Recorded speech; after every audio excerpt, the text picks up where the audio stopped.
জামাতে ইসলামকে ক্ষমতায় দেখতে চাই, তাহলে খুঁজা খুঁজা রাজাকার বাই করা সম্ভব।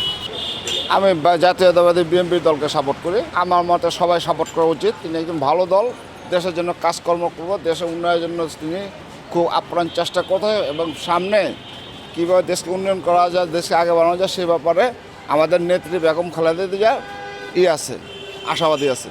নির্বাচন আসলে বোঝা যাবে কাকে দিব ভোটটা। এখন আগে থেকে তো আর বলা যাবে না, কিন্তু আমরা তো বারবার অনেকেরই দেখছি। এখন চিন্তা ভাবনা আছে অন্য কাউরে দেখবো কি না, এটা ভাবতেছি আমরা।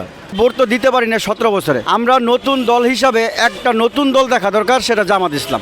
আর সব দলই দেখা হয়ে গেছে, সবাই দেখছে, কিন্তু আমরা নতুন হিসাবে জামাত ইসলামকে দেশে ক্ষমতা দেখতে চাই। আমি বিএনপিকে সাপোর্ট করি।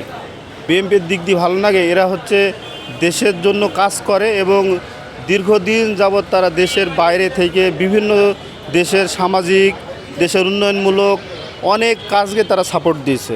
দেশের যে পরিস্থিতি, এই পরিস্থিতিতে জনগণই ভালো বুঝবে যে কি অবস্থা, কাকে ভোট দিলে কি হবে, এটা জনগণই ভালো বুঝবে। বিএনপি জনগণের প্রতি আস্থা আছে, জনগণের প্রতি ভালোবাসা আছে। বিএনপি জনগণের দল। আগামী নির্বাচনকে এই বিএনপি ধানের শীষ জয় হবে, এটা নিশ্চিত ইনশাআল্লাহ।